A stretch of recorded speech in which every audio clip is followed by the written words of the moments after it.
Hey everybody, what's going on? Gestalt Education back for another year.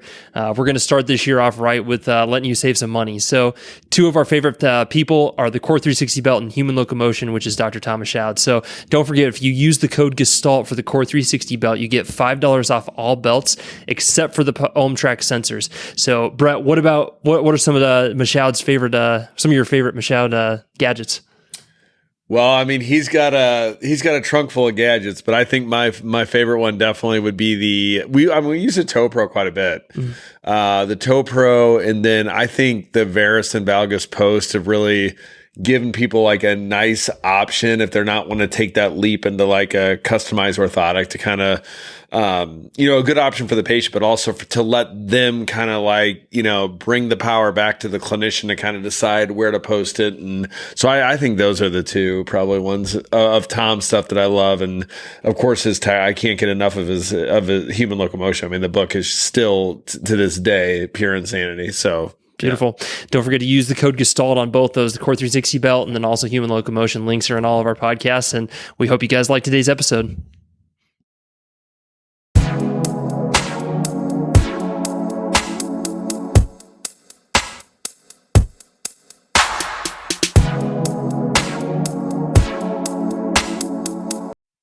All right, everyone. Welcome to another episode of the Gestalt Education Show. If you guys are on social media, I know that you're going to recognize our next host. I've been following you a ton. You've been putting out some just incredible content. For those who don't know, Sean Drake, you've been basically associated with On-Base UTPI. Anything SFMA related for the last, I don't even know how many years have you been associated with that? A few, yeah. And so you're literally one of the poster children for it, and someone that I think I respect a ton because you are utilizing it in a way and promoting it in a way that it makes a lot of sense, I think. And so I think that's something I've always taken away from your social media and just hearing stories about you. I know you and Brett have shared many stages. Brett talks so highly about you as a presenter, and so I'm really excited to kind of ask you some questions about that too. But maybe Brett, when did you first kind of run into Sean? I don't know when we officially crossed paths. I mean, it was definitely maybe through the professional baseball chiropractic. I think that's exactly when it was. Sarasota, 2017. Yeah.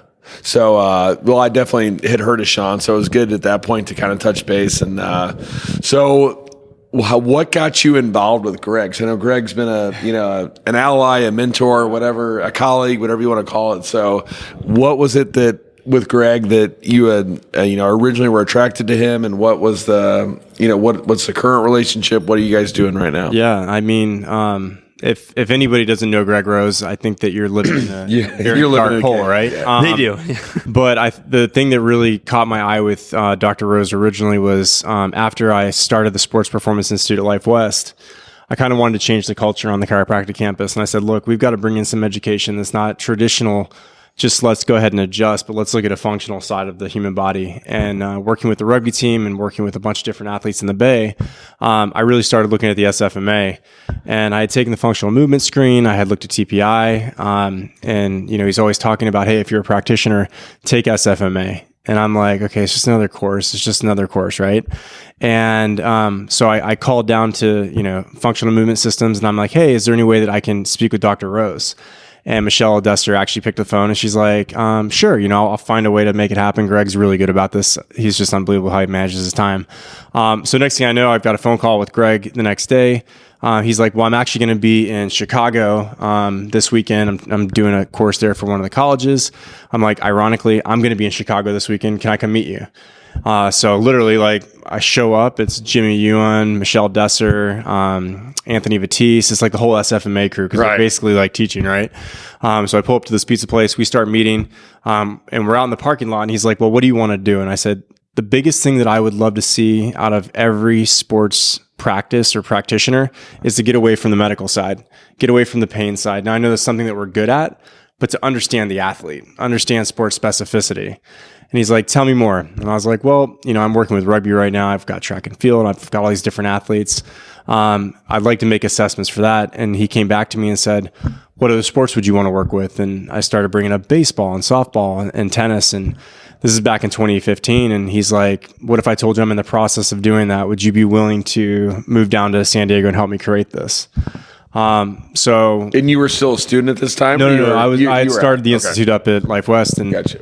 I said, I'm in, let's do this. And so about a year goes by, and he calls me one day and he's like, all right, I'm ready. And I said, cool. So I put my notice into Life West. I said, I'm going to move down to TPI and help Greg and the team over there help develop this baseball side and tennis. And so, it was just like literally this whirlwind of roller coaster from that point forward. So ton of time in the lab. Next thing you know, we're partnered with the USPTA for Racket Fit.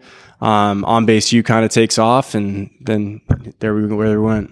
Before we get more into, what is Greg Rose's gold medal? Like, you've been around him probably more than anybody else. So what is it to where he's been able to connect so well in all these different areas or arenas? I think number one is he's probably one of the greatest humans that we have on this planet when it comes to what we do. He's humble, and he's one of the smartest people about putting the smartest people around him. He'll never say that he knows how to do something if he doesn't know how to do it. And so what he does is instead he goes, I'm going to go find the best people in there. And then he extracts the information. And that's really what his specialty has been. And that he's taught me is like, look, like put the best people around you, and you will come up with the best system, best community, and best results. Yeah. So you originally started with TPI or no? Or that wasn't... No, it was all talking about the certification process side of it. No, as far as like the teaching and yeah. So, with Greg, that's kind of I got started on the on base U and Racket Fit side. TPI, we've got some phenomenal instructors already from the medical and fitness and coaching side. But then the on base U started up, and we put a team together around that. And Don Slott and Steve Johnson were the two people that really got behind it and said, hey, this is what they were the founders on the pitching side and on the hitting side. And then, if you look at our advisory board list, it was unreal just to be in the room and listen to the best of the best. And then, ironically, when they started TPI, they went to the coach's medical and fitness first, and then it kind of grew in to the professional side of working with obviously Titleist, but then, professional athletes. In baseball, we kind of fell into it. We went and did a kind of a mock trial. We went and presented to the Mariners.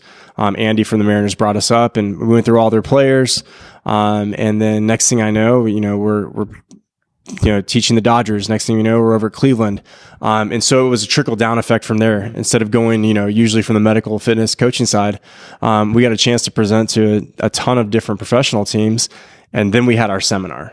And then we launched, and a year and a half later, COVID hit. So we'll talk about that here in a little bit. Yeah. So what's the difference between like TPI and on base U? does it look different? There's a lot of similarities? The philosophies are always going to be the same with any of the education that we do. It doesn't matter how you move. There's an infinite number of ways to move, but there's one efficient way for your athlete to move, and that's based on what they can physically do. Mm-hmm. That being said, it's the body sport connection, right? So in golf, it's the body swing connection. So how can I teach, or how can TPI teach a medical fitness or coach to, number one, create a common language around the sport. Number two, understand the characteristics that might affect that athlete for efficiency. And then number three, how can you create an expert within that field? So in all the rotational sports and, courses that you take with TPI on base, you Racket Fit, other sports that they're going to be launching here, you're going to have your 5 main core, pelvic tilt, pelvic, rotation, internal rotation, toe tap test or lower quarter in the lower body. You can have your 90-90 in the arm. You're going to have some type of thoracic rotation and cervical. So those are always going to be your core. And then if you really look at the sport specificity, now you break into different screens. So if you're in our pitching course, you're going to look at the lunge extension test. So you're going to get somebody to do their stride, turn, arm flexion, spine extension. So that's one of our main key points at looking at a pitcher. If they can't get their shoulders past that knee, that's a major problem. If you go into our tennis, for instance, we've got our wall squat test. So it's a different squat test than a normal, overhead or deep squat. They're standing against the wall. They've got their hands here. And again, these original screens are made for coaches to find physical limitations to work with our profession so we can clean them up. And so the wall squat test tells us, okay, well, maybe if they're trying to get into a serve, well, if they can't physically do that, that's going to be a problem. Now they're going to, have a late ball toss, or they're going to have some type of issue. So from a practitioner standpoint, that gives me credibility in my community. Number one, speak the language. But now I've also got that credibility of being associated with the USPTA. And that's a big deal because a lot of the pros are USPTA or PTR, USTA here in the United States. And so from a practitioner standpoint, that opens the door for me to go talk to those professionals. Yeah. Wow. Are you a tennis player yourself, Sean? I can have some fun on the tennis court. Yeah. So then what are you doing I know about the baseball stuff with on base U. What exactly does a tennis racket fit look like? So our tennis side, ground strokes will be the next one that we launch. We did serve first because serve is one of the most important aspects of the game. And Jeff Salzenstein is one of our instructors for that. And Mark Kovacs, who's out of Atlanta, one of the best sports scientists. We should get him on your podcast actually, as well as Jeff. But from a sports setting, we started with the serve because we felt that was one of the most complicated movements. And through all the research, it turned out to be one of our best courses when it comes to tennis. Now, if you look at tennis as a whole, obviously you got pickleball growing rapid right now, right? Insane. And if you look at the traditional racket sport, I always tell people, I'm like, don't take a broken body from tennis to pickleball because now it becomes cripple ball. Yeah, that's exactly right. And what people don't realize about pickleball is that's me. They'll go play 3 hours at a time. And I'm like, and they're addicted, right? But it's literally 300% more pressure and like force on the body than in tennis because it's high deceleration. They're constantly bent over the kitchen, right? So I always say like screening pickleball players is a big deal. Working with the mind of a pickleball player is another thing. What are, in baseball, we have Tommy John and all these sports kind of have their injuries. What are you finding in tennis? Obviously there's shoulder problems, but I mean, like, what are the things that, you're treating with a tennis athlete? I think one of the things that you brought up, even in the swimmers, the spondy and the butterfly, I think in our younger population, a lot of spondies, overuse, a lot of growth plate injuries in our younger athletes. In the older athletes, obviously we've got the, common upper extremity issues. You got elbow, you've got neck, you've got lower back. And the reason being is that just like with any of our rotational sports, I'm so stoked I finally got to take your course because I'm taking this to practice tomorrow with a couple guys. But 90% of upper body problems are lower body issues. And so you look at all these athletes, and number one, tennis players, they just go and hit millions and millions of balls. They don't ever think about randomization. They just want to go pound balls, right? And your average coach, right? And your average coach just feeds them balls and they just hit in the same position. And then they wonder, okay, well, why am I not getting better? And they don't. And a lot of times, like in golf, you're not going to be a great golf coach. Like Boyd Summerhays right now, I get to work with him, pretty closely, and his daughter, and he's phenomenal because he looks at the body. Right. And I work with coaches now where I'm like, look, if you're at least not having the conversation about the body of the athlete to see what they can physically do, I'm probably not going to work with you because we're not going to be green on philosophy.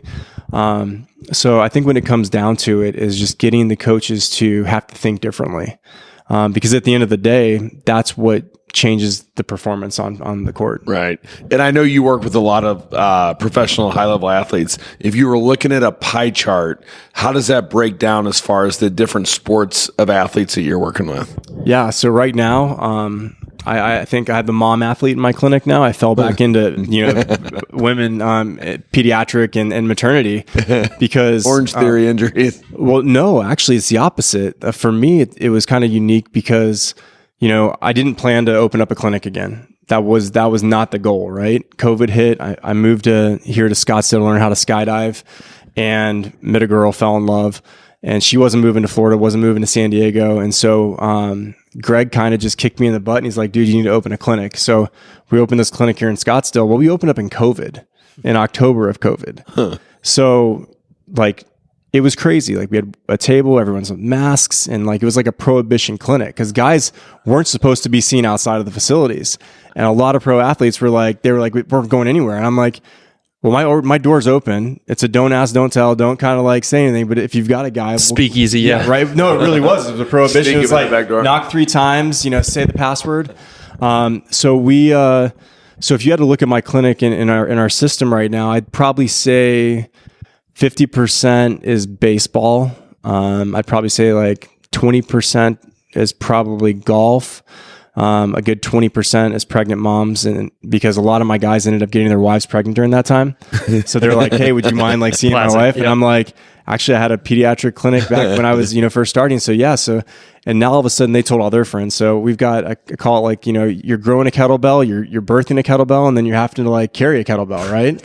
So that's pretty good. That's a good little tagline. Yeah. So I have this whole program that I teach these women. I'm like, look, like you're already athletic, but you don't realize you're grown. Like we got to make sure you can move like an athletic mom. And then while you're, once you have the baby, now I got to teach you how to be athletic because this baby's only getting bigger. Right. So how do you reinstate that? And that's why that, inner abdominal pressure is going to be really fun to play with. And I'd say the rest is probably like a mix between junior developing athletes and your weekend warriors. Yeah. And I mean, you would have had your choice of any city in the United States to kind of put up your tent. Why do you like Phoenix? I mean, Phoenix to me, it seems like a perfect fit because you got all the baseball here, a lot of golf here. I mean, obviously, I'm sure you're tempted by Florida or Las Vegas or, so what's so good about Phoenix, do you think? I think the biggest thing for me about Phoenix now, if you'd asked me this maybe like 5 months ago, it would have been a different answer. But right now, I get super depressed when there's no sun. So I love that we have sun all year long. Plenty of sun here. Yeah. Everybody is like, I hate the 100 and something degrees. I'm the crazy guy that's out on Camelback at 118 degrees. That's how I would be. Same. Yeah. But what I do love about Phoenix is that we're a melting pot for some of the most amazing people that want to be active, whether they're from Canada and they're coming down here for the winter. Everyone that moves here and is trying to like get away from the cold are active people. Yeah, that's true. And so, like when I was in practice in Mississippi and Atlanta, you got a lot of people that were sedentary. They didn't really have like goals, right? They were just trying to deal with day-to-day stuff. Here, people are like, man, I want longevity in life. And so you get a different quality of patient. Again, it's probably what I attract, but you really do get a different quality of patient. You've got every sport here. Surprisingly, we have one of the most, I had no idea until I'm falling into the hockey world right now pretty heavy. And we have more hockey players here than I've had anywhere that I've That's been. what I've heard. Yeah. It's insane. Yeah. And a testament to the Coyotes and their Coyote development program and all the people that support hockey around here. Cause we've got like 4 ice rinks and they're booked up to like 2 a.m. in the morning. I'm like, who has their The men's league are playing at 3 o'clock in the morning. And they're drinking beer at the same time. So, Phoenix is incredible. You got an international airport. We can pretty much get to anywhere like within one flight. Sometimes you're going to connect. And more importantly, like if I want to go surf, I'm looking at the surf schedule, I can hop on a 5 a.m. flight, go hit some waves, be back, see patients in the afternoon. If I want to get down to Mexico, it's 3.5 hours away. And not only that, but like a lot of seminars come here, right? Yeah. So, we don't get to see each other very often, but when we do, it's super amazing.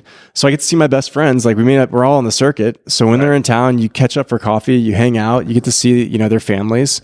So it's a really cool thing. What do you think your long-term play is? I mean, I feel like you can go 2 different ways. You can go kind of small, all cash, one room, literally run it like a Kool-Aid stand, or you can go all in, big performance center, the whole thing. What's Sean Drake? So what's let's do this. 5-year plan, 10-year plan, 20-year plan. So I think the 5-year plan right now is, I don't think we'll ever have a massive facility.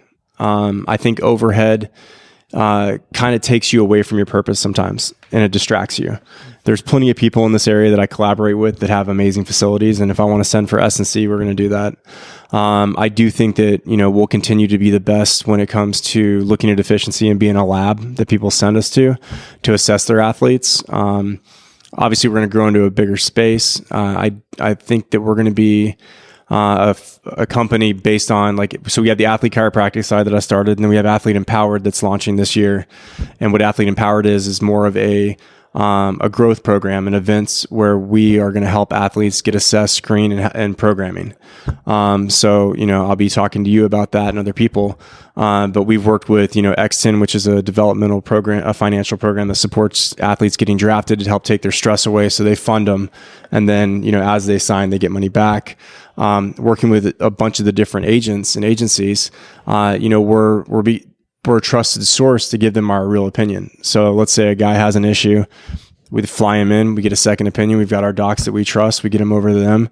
And then we help them create a story about empowering them beyond the sport. It's cool. Yeah. So how are you guys using tech? Let me just ask you this. What is the technology, let's talk about baseball for a second, that you think actually matters? Obviously, we're inundated with so much data, too much data. So what at On Base U, what do you guys think that the data that really actually matters? Well, I think it comes down to, what does the coach want? And this is the one thing Greg taught me really, really, really well, is that we have all the data guys that are trying to look at the data and tell the coach what to do. Versus instead, what should happen is the coach should look at the athlete and be like, I want him to do this. Can he do it? So that being said, we can get force plate data. We can do, optical and electromagnetic sequencing with AMM systems, and we can do edgertronic, and we can do, all these different like things that grab data. But what is that coach trying to get them to do? So for me, I think let's talk about this from two different perspectives. Like from a coaching perspective, every coach should have some system to check efficiency in their athlete. So what do I mean by that? Like you should have a K-vest to see if your athlete is actually sequencing. That's a huge, huge deal. Number two, the technology to just be able to physically screen their athlete with their own eyes and be like, okay, this is good or this is bad. Right. That's simple. You don't need a lot, right? And then from there, I think, once you have the money, Rapsodo and TrackMan are two amazing, systems. If you're looking at data for tracking efficiency, if you're looking at spin, if you're looking at different numerical numbers, we can tell a lot on that. Right. From the practitioner standpoint, I think you got to give it to, a lot of the different groups like Whoop, BioStrap, Garmin, a lot of these different, groups that are looking at the data for recovery or looking at HRV and looking at stress. I think they get misconstructed a lot. And I think guys get, over into it and it kind of affects things. But I think from a data standpoint, from a practitioner, we can really look at that data and actually help a lot of people. I like Proteus. I don't know if you had a chance to play with Proteus at all. A little bit, yeah. It looks really promising, honestly. I freaking love it. And it's been really pushed to the strength conditioning world. I love it for the medical side. Number one, I can assess them. We can see their 3D pattern. Now we can match it to our assessment and our physical screen. And then we can train that neuromechanics every single time that they're in. So if I'm working on a physical limitation, I can go train them in 3D resisted motion completely. And it populates an entire report. So if we're looking at symmetry, we're looking at output, we're looking at force, I think Proteus is a no-brainer. I think on the other side too, we had at TPI, we had Kangatech. So if you really want to get really specific into muscle strength and everything else, looking at some of the other companies that are doing that. And then I think beyond that, I think we're getting too much data. We don't know what to do with it. And I think being more simple and saying, okay, let's chase the numbers. Let's look at the timeline and the graph. Is it going well? Awesome. Are we starting to decline? Well, why? And are we matching that back? Is our medical talking to our strength conditioning? Is our strength conditioning talking to coaches and our coaches talking to medical and vice versa? Mm-hmm. Do we really have that team approach? Because if we don't, it doesn't matter what data we have. Right. What about your public speaking career? You kind of, obviously you're a very good public speaker. Did you get trained in public speaking, or you just kind of figured it out on your own, or how did that all take place? Well, I think one of the things is I grew up a military kid. I went to 13 schools in 12 years, and my dad was special forces. My mom was supply. My dad threw me in the water at 3 years old, and I figured out how to swim. And I think that metaphor has been my entire life. And my dad was an excellent, leader and speaker, and just being able to watch him speak throughout my life, and then, being involved in leadership groups. It's one of those things that I think, people, I'll put it this way. I don't public speak to public speak. I public speak because I have a purpose and passion. And I think if anybody has a purpose and passion, they can get on a stage. And whatever's in your heart's going to come out correct. And now, of course, we can definitely, do speaker schools, and, TPI offers Greg, one of the best public speakers in the world. Yeah, he is good. You want to get critiqued, take one of his speaker courses. What's his gold medal in public speaking, do you think? Simplicity. He is a freaking master at simplifying things. and being able to articulate it to a point where it just comes across the correct way. Does not overcomplicate anything. Right. And then you seem to be kind of a storyteller. Is that kind of your... Yeah. Well, it's one of those things where like, if you can't tell your story, you can't connect. And oftentimes like, people that get up, and we're all of us are on the circuit, and like, the speaker that's just like literally rehearsed their, slides, and they know their numbers and they know this. Right. But then like, but what's the substance behind it? Right. Like, what's the why? You brought up Simon Sinek, right? In the seminar yesterday. And like, what's your why?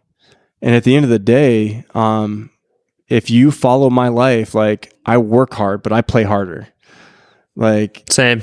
Right. And so I think the thing is that we have to push the boundaries of ourselves, or we'll never push the boundaries of human performance. Right. It can be outside of our profession. Yeah. Like, who influences you in the public speaking world? Let me say this. Besides Greg, who do you listen to and you're like, yeah, that's pretty good. Like, and it can be outside of chiropractic and what we do. I think one of the first people that I really loved, so a lot of people don't know this about me. I was in politics for a while, and Karl Rove was one of the people that I used to listen to heavily. Wow. And everybody during his term, like George Bush obviously was the president, but Karl Rove ran the country. Like, right. I mean, if you really look at it, right? Like the way he constructs his talks, and Newt Gingrich, and like I can go down the list of like Congressman Goss, mentors of mine. And, I interned with, Jeff Kottkamp, who was a representative, ended up becoming a lieutenant governor of Florida, worked Charlie Crist's campaign, ended up working for the Republican Party of Florida, ended up working, with Ken Melman. And that was right after college. And so, I was Senate, President pro temp at Florida State during my time there. Wow. And so I was blessed to be around some of the best people when it came to creating like law and creating like going after what they wanted. And then I got involved in lobbying, and I got to see how, you really communicate, and like communication 90% of the time is not saying a word, just listening. Yeah. Yeah. Do you feel like that early communication with those higher level people influence now you're speaking today? I mean, did you learn lessons, I guess, at a more conversational level that influenced your public speaking? Put it that way. I would say so for sure. And I think it was, those things of being humbled. Like my dad, when I was in high school, I would have to write my speeches out, and he would make me he would go through, and he'd be like, all right, so go ahead and say it. And if I said, or this, I'd have to get down and do push-ups, or I'd have to, do flutter kicks in the pool. And I'd literally be in my pool doing flutter kicks. And if a water, while I'm actually like doing my speech or my talk, and if a drop didn't hit my forehead, I had to start over. And so it was one of those things that, you were just around good people, and same thing in the profession. Like, let's take public speaking out of this. I am where I am because of the people who I surrounded myself with, and I asked questions, and I showed up. And like, if you want something, ask for it. Yeah. I mean, showing up is such an important part of what you're talking about right now. Because the reality of it is, so many people will say that, but when it comes down to it, they actually won't do that. Well, I think that's ultimately, what caught Greg's eye, and gave me a chance and believed in me. Is I saw him in Chicago. I flew back to San Francisco that weekend, right? And then he's like, hey, by the way, there's an SFMA in LA next week. You want to come? I canceled everything and I had like, my now ex was flying out to San Francisco, and I called her. I'm like, hey, like, I'm going to LA. Like, you're awesome, but I've got to go to this thing. So I literally flew to LA the next weekend, sat through the SFMA course, mind blown, ended up hitting Disney World that night with them. And it was like, my life was changed. Yeah. So the thing is that everyone always says when one door opens, another one, or one door closes, another one opens. I tell people all the time, there's doors that are right there waiting to be kicked in. You're just unwilling to make the effort. Right. What void do you think SFMA is filling for like the current young chiropractor? And because we're a big proponent of it. Yeah. I mean, I'm not exactly doing it exactly the way I'm sure it's being taught, but we definitely push people to their courses. So what do you think, what void is that filling for the average chiropractic student who's confidence? Mm-hmm. I mean, think about it, right? Confidence to look globally, to know what you're doing, and not have this like guessing game. it's one of those things where what blew me away was like, okay, really breaking out joint versus tissue, understanding if this is a motor control problem or brain. And so instead of always thinking joint, it made me now say, okay, wow, this is a pattern problem. Or I am not very good at soft tissue. I've got to take some soft tissue classes. Right. Or I've got to find somebody that's really good at soft tissue in my local area and just be really good at what I was doing at the time. But I think that it gives, and not only that, I think it opens up our chiropractic students to a new population of referrals. Because now in the SFMA model, those FMS, strength conditioning coaches will refer over to them because they're in that system. Mm-hmm. And not only that, it breaks the barrier between the PT and chiropractor because now they can speak the same language. Right. And it's not this like battleground. And Jeff Maitland in his textbook, he says this. He says systems are so good, but at some point in your career, systems can be limiting also. Do you think, have you found that to be true to where you now are, you've earned the right to take a shortcut, so you're not doing it exactly by the book, or are you that much a homer for it that you're going to stay true to the system and do run the whole playbook, basically? Yeah, exactly. So I'm not a homer at anything. I mean, that's why I was at DNS this weekend, right? Right. And Greg always says this, if you live in a bubble, you die in a bubble. And nobody goes to more seminars than him. He's a seminar junkie, and I think that we're close second probably. But I am not the smartest guy ever on stage. And, this neurokinetics, first time I heard about that was yesterday, right? Now I want to take a look at that. The one thing that I will say is I put everybody through a top tier. I think that is a very, very important thing for me. And then from there, I use our on-base U and TPI sport-specific assessments because number one, it creates that trust with that athlete because now I've got put a bat in their hand or I put a golf club in their hand or on their shoulders. And then from there, I'm gonna do a breakout of whatever that dysfunctional no pattern is. But then from that point forward, I'm constantly assessing from very different strategic roles. Right. What's Greg's and what's the future of all? where is this train going? Yeah, so I'm really stoked for that organization. They're if you look at, if you've ever been to TPI, it's beautiful, right? It's in Oceanside, 36 acres. They actually are breaking ground on a $15 million facility there. And it's going to have batting cages, pitching mounds, force plates. Obviously, we're going to have our golf side. It's going to have a full, entire assessment lab, and it's going to be, in my opinion, probably the number one sports science center in the world. Wow, that is insane. Yeah, and you got Greg's brain there, and you've got all the advisors, right? So, one of the cool things about TPI is the educational aspect, right? And now they're going to have the ability for more people to come there and really learn on site and actually be able to see the system at play. It's cool. Kind of a campus feel to it. Yeah. So I'm stoked on that. Obviously, I'll always be a huge fan. I've got the clinic and other things going, but as this evolves, I'm sure that I'll always be involved. And we have a lot of people that are super involved with us already. We're moving up into leadership roles and coaching and helping to teach. And so we just launched our fast pitch softball, which you brought Monica Abbott up yesterday, right? Yeah. So right before COVID hit, we were working with USA Softball. So we brought all the girls out. We got them. We were going to get them ready for Tokyo. So we did all their assessments, and I'll have to get the data from Greg for you to put in your DNS slide. But Monica has one of the fastest RPMs off of the wrist than anyone we've ever seen. Oh, I believe that. And and then she came out and we did a bunch of other stuff with her. But talk about just a phenomenal human being and just a crazy athlete, beast. Right? Beast, it blew my mind when you really start to look at it.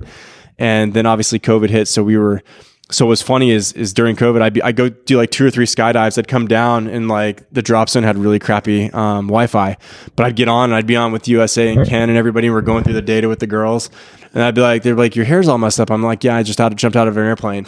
And so subtle brag. What's fun is that we legitimately just launched that course that we did with all these girls to get the data. And we have so many amazing advisors on the softball side. And, Kelly from UCLA was instrumental in that because we got to go through all the UCLA girls and really test out a lot of this because Don Slott was one of their coaches.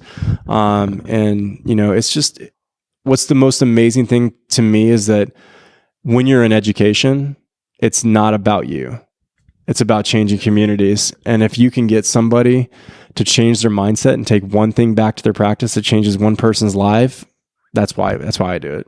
I mean, is the goal to be touching all sports? I mean, what do you think the long-term goal as far as performance center? I mean, what is? I think that would be a question for Greg. I think that, being hyper-focused in what we're in right now is the priority goal. Obviously, like, he gets pitched, so many, different things. They've got a soccer app they launched with Mexico, and it's a developmental app, and it's pretty amazing because, if we look at talent identification, right, like in the US, like, if we're looking at our young kids, coaches always keep the kids that are the best and that are the best at the time. And so the other kids get frustrated and they fall off. Well, we got biological and chronological age. Well, these kids just haven't developed, right? Sure. But now they're frustrated, so they're out of the sport. What they did that I thought super creative is that they actually created an app that said, just don't suck. So it says, look, do these basic things. And so it keeps them in. And what's cool is that the Mexican Federation for soccer is able to track these kids. And so now they're able to see who's developing. And so, like, let's say I wanted to challenge you. Like, I'm a kid. I only have, 2 tables and a ball. Well, it gives me 5 things to do. You do the same thing, and now we can compete. And so like your coach, if you want to get moved up in ranks and it gamifies and everything else, but you've got a bunch of kids that are now excited about playing, that are developing, and it's not talent identification, it's developmental. So if Mexico beats USA in World Cup in, let's say, 10 years, we basically have to blame you guys. That's what it sounds like. I mean, you congratulate working for the enemy. I mean, come on. No, for sure. But those to be an American, bro. Yeah, right? But I mean, those are some of the things that, that you don't cool. see that are happening around the world, that people are adopting, and it's because of what they've been able to do. I've actually always had a lot of respect for you too. When you hear you speak, you're an advocate for chiropractic. We have certain people, and I get the argument. It's like, well, we should all be the same. But I can kind of tell, like, when you speak, like, you're a lot of times speaking to the chiropractor's chiropractor. Why is that? Chiropractic saved my life. Legitimately, I was involved in a really severe car accident. Well, first I fell asleep my freshman year going 90 miles an hour in the back of a gas tanker. Who was that? Politician. I had a crazy life. Cheated death. I've cheated death more than 10 times probably. 2 years not later, a cat, so 2 years later, I'm driving on the same interstate, and semi where the turnpike is in 75 came across 2 lanes and hit my car. And, I was running track. I had an awesome opportunity within potential ROTC, and my truck flipped 3 times, hit a tree, was wrapped around it 15 feet in the air. Basically was like ejected out of it. It was a bad situation. Got out, don't remember anything, ended up in the hospital in Leesburg. And 2 weeks later, I developed ulcerative colitis. And, I had frozen shoulder. I had all these other problems going on. So 6 months down the road, I'm on Azicol, Prednisone, Zoloft, Xanax. I can't run without having to run to the restroom like every 10 minutes. I couldn't even like go to class. I was miserable. So I finally get through college. I moved down to Tampa. I'm still dealing with all the stuff. And I meet a chiropractor, and, I say, can I just come see you? I'm in a lot of pain. And this guy says, sure, just come see me. And I'm like, I don't have any money right now. I'm like, there's going to be a potential lawsuit. It's a case, whatever. I'm like, could you take me on lean? He's like, no problem. Within 6 visits, I was told that I was going to potentially have surgery on my shoulder. He had me back to range of motion. Within 6 weeks, I had a first stool. And I'm like, okay, there's something weird about what you're doing. Like, he's like, no, this is how the body works. And so between him and a naturopath, I got my life back. And so 3 months later, I wasn't taking oxycodone anymore. I wasn't taking the Zoloft. I wasn't taking the Xanax. I wasn't taking the Prednisone or the Azicol. And I called my dad, and he was special forces and a flight surgeon. I said, I think I want to go to chiropractic school. And I was getting ready to go to law school. And he's like, you really want to do that? I'm like, no, I really want to do that. I think this just saved my life. And when I got into chiropractic college, you see the miracles over and over and over. And then, when I first got out of school, I mean, I had to adjust a subluxation-based adjusting practice for the first, 3 years of my life. Like, that's all I focused on, right? But there were miracles. I think now we are so toxified that the adjustment just doesn't do it anymore. Like, a lot of stuff is mind, a lot of stuff is body, a lot of stuff is toxification. And we know a hell of a lot more now. Right. I think if BJ Palmer was alive right now, he'd be looking at all of this stuff. Right. And he'd patent it and he'd charge us for it. Yeah. Right. Exactly. So like, I mean, here's the thing is like, if he was alive, We see you over there, Palmer. Just calm down. Right, Just right? calm down. But I mean, when I tell people, I'm like, and this is what I love about you, Brett, is even this conference this weekend is like, you adjust. Like, you're not scared to adjust. There's so many practitioners that are in the speaking world or in our, like, you know, sports side that are scared of the adjustment. And you always talk about how powerful it is. And like, just sitting and listening to the research and you just bring it back and forth and back and forth and back and forth. And you see everybody in the room kind of freaking out a little bit, right? They're like, oh my God, did he just adjust? Oh my, what's that? What's that?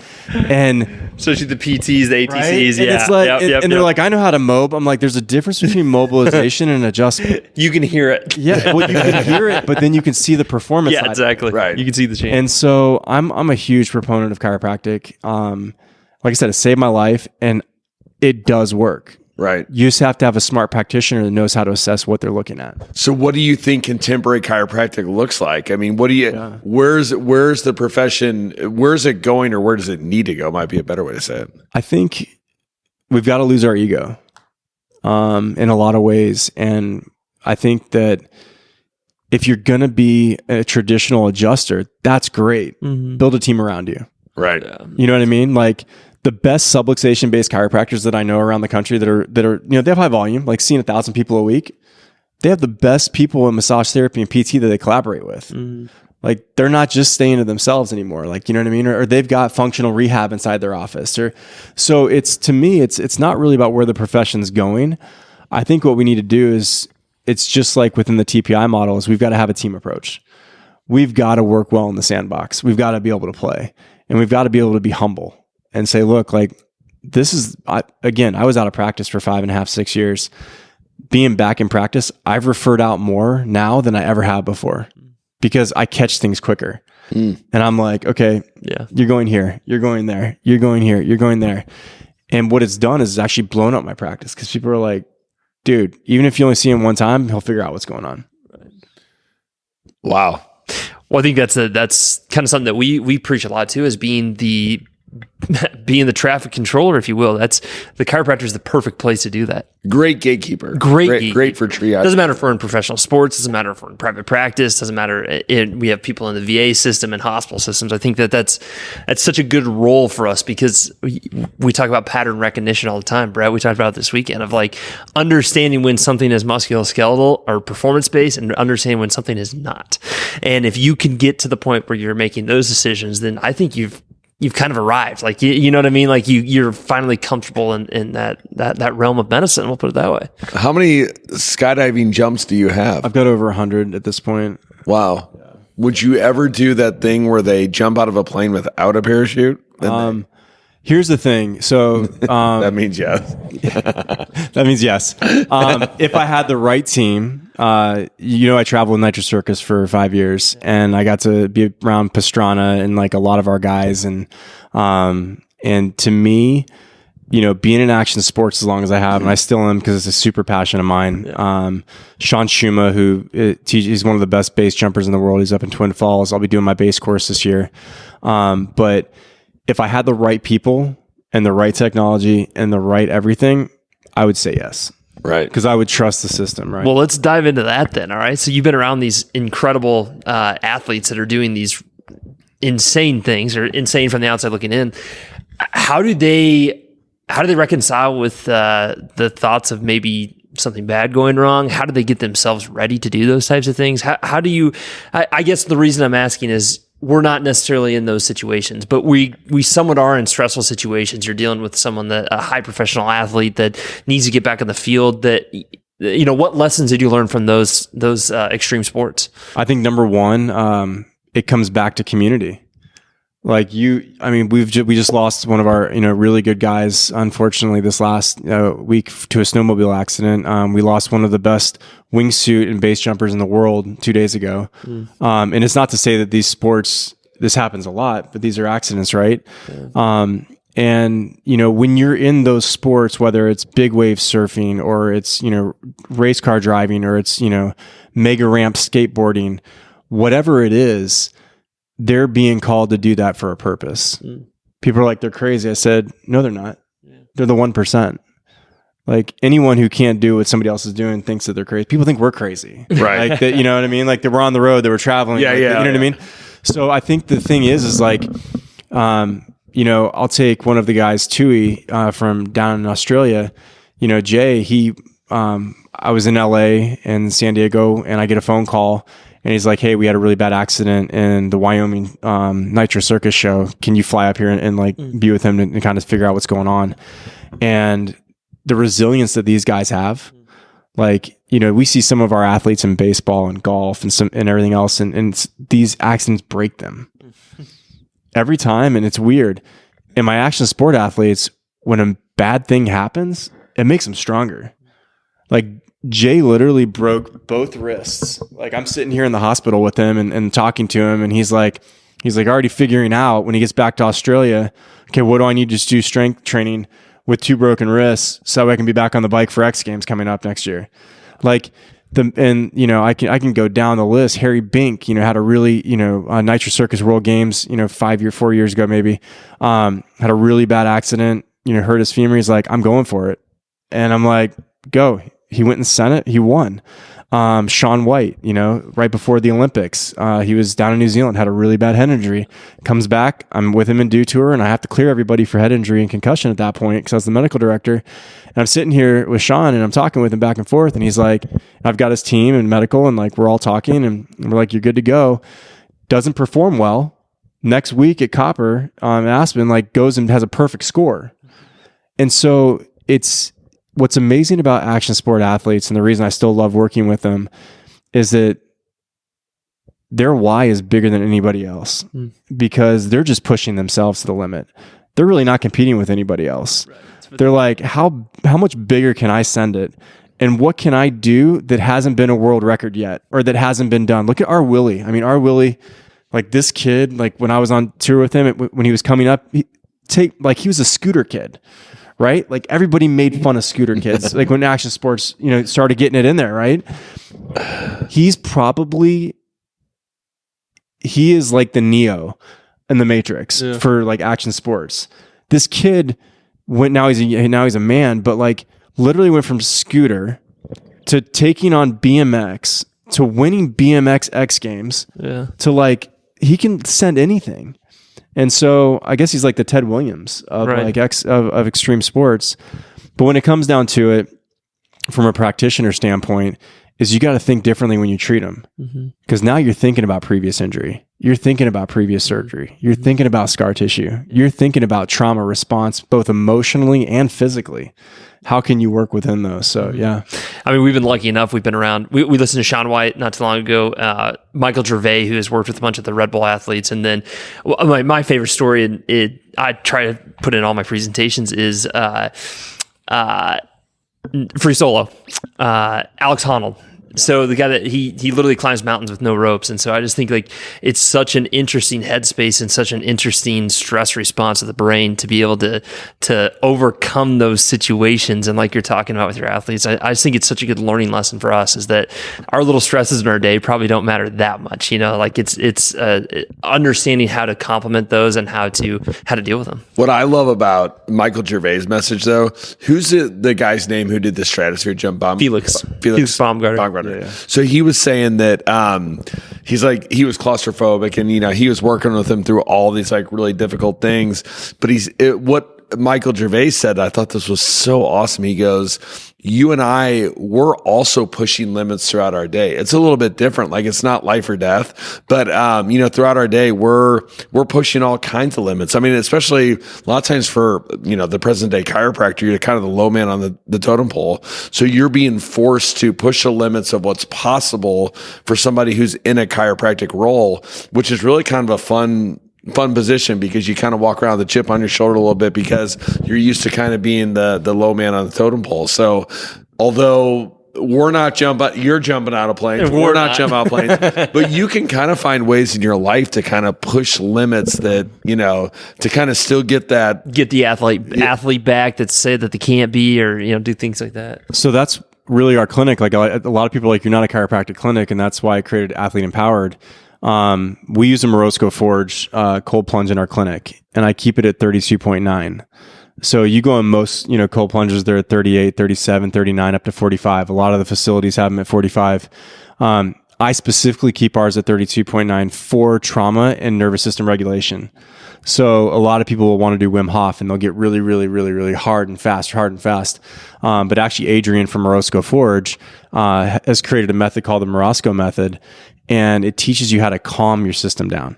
And so you get in the water, and like I'm telling you, I have had guys this off season who have had some of the biggest breakthroughs just by nervous system regulation, and then using the newbie from NewFit and doing neural resets, and then using PMF. So I'm a huge proponent of Pulse Center's PMF because I can change the frequency.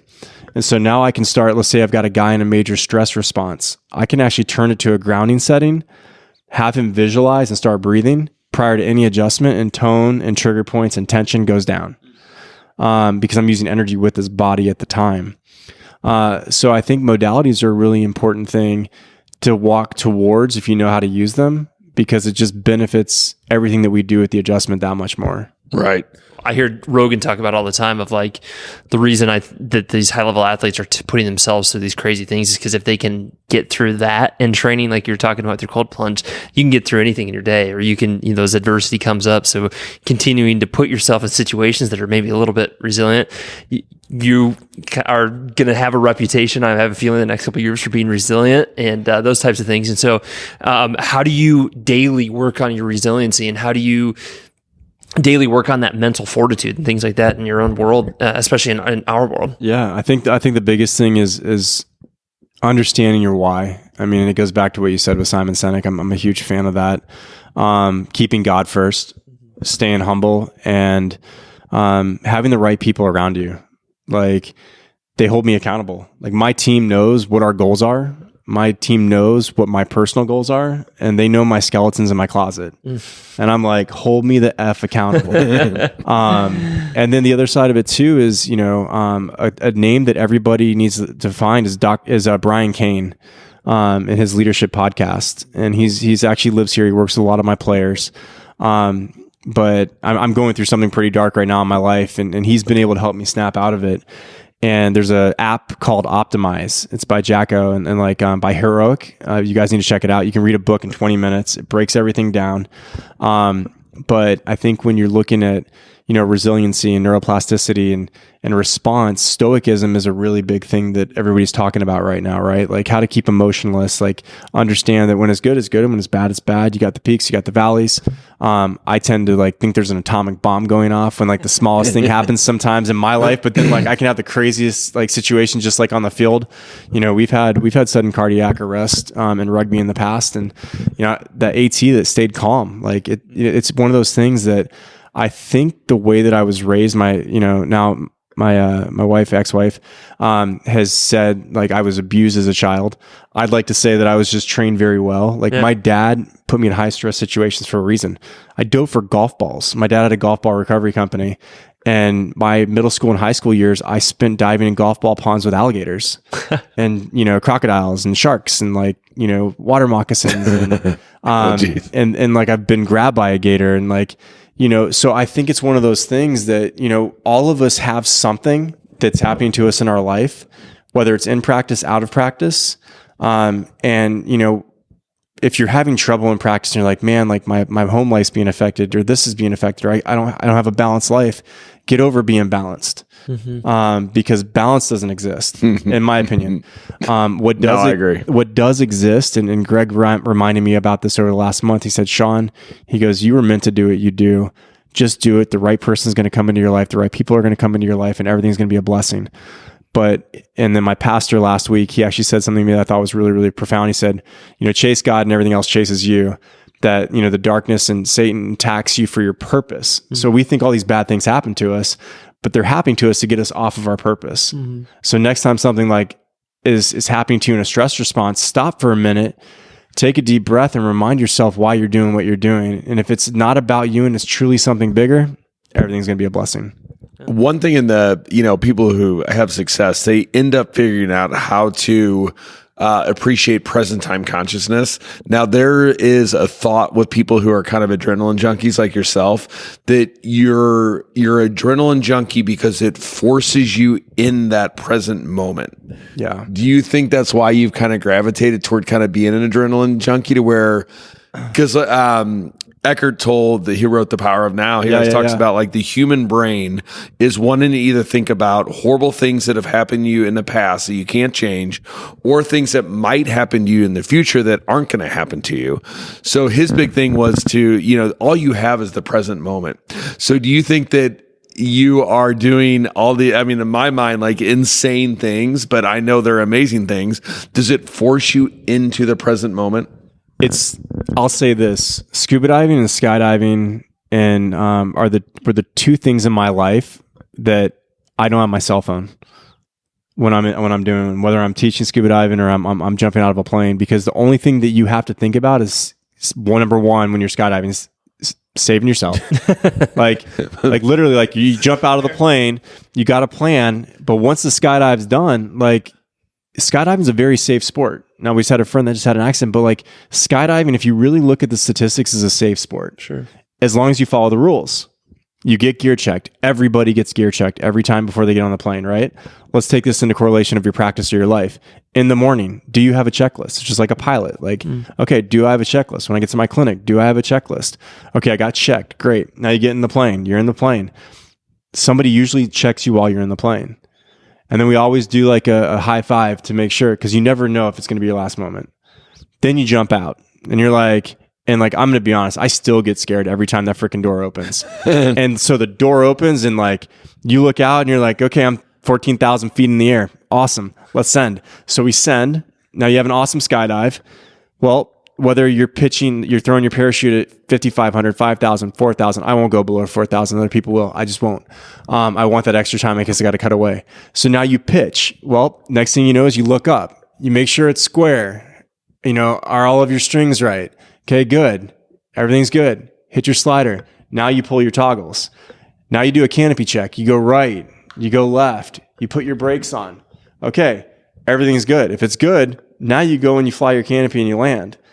And landing is it's very like set. You got a right pattern or a left pattern depending on where the wind's at. And you always follow the person below unless something just crazy happens. And so when you look at skydiving as a whole, it's a safe sport as long as you follow the rules. Things obviously happen. Same with scuba diving, but let's take it into practice. As long as you're following the rules, do you have an assessment? Do you have objective data? Are you checking in on that every time that you're with that patient? If you're doing that, good things are going to happen, or you're going to catch the bad thing before it happens. Standard operating procedure. I think that's a fair thing. Wow. To tie it back into like the reason you probably got interested in SFMA is that's kind of a standard operating procedure for movement. 100%. So I think that's a perfect way to end it. I know we've talked it. We'll get in a direction I hoped it kind of would of resiliency and you talking about some things that have got you to where you're at right now. But Brett, any last questions on assessment that you think we're missing or anything like that? I don't think so. Yeah, I think I think in the future we need a more specific talk about the certain assessments and stuff like that with you, Sean. I think today was a great intro into you for a lot of our listeners, and a great intro into resiliency and some of the things that you've picked up along the way from these awesome people that you've been around. And I'm thankful for the lessons myself. I love hanging out with you guys. It's an honor to be on your podcast. And I'm sure we're gonna have some more fun as we go. Absolutely. Enjoy the bottle of wine. Oh, we will. One Charles theme, Krug, way to come through for us. One theme for every single episode of our podcast is some sort of crazy bottle of wine, and so the Charles Krug is. I mean, that's amazing. Well, I wanted to bring you a Stag's Leap, but on the way here, like I stopped and they didn't have any. I'm like, really? I'm like, usually it's that or a bottle of Camus, and I was like, you know what? That's the best they have right now. That's what we're going with. Dude, I love that bottle. Good. Well, enjoy. That's amazing. So, Sean, thanks, brother. Chris. Really appreciate it. Yeah, for sure. Yeah, thanks for your contribution to the profession, and thanks for continuing to push it forward. And now that you're in Phoenix, we're going to see a lot more. So let's keep going. All right, guys. Have a great day and good luck with patients.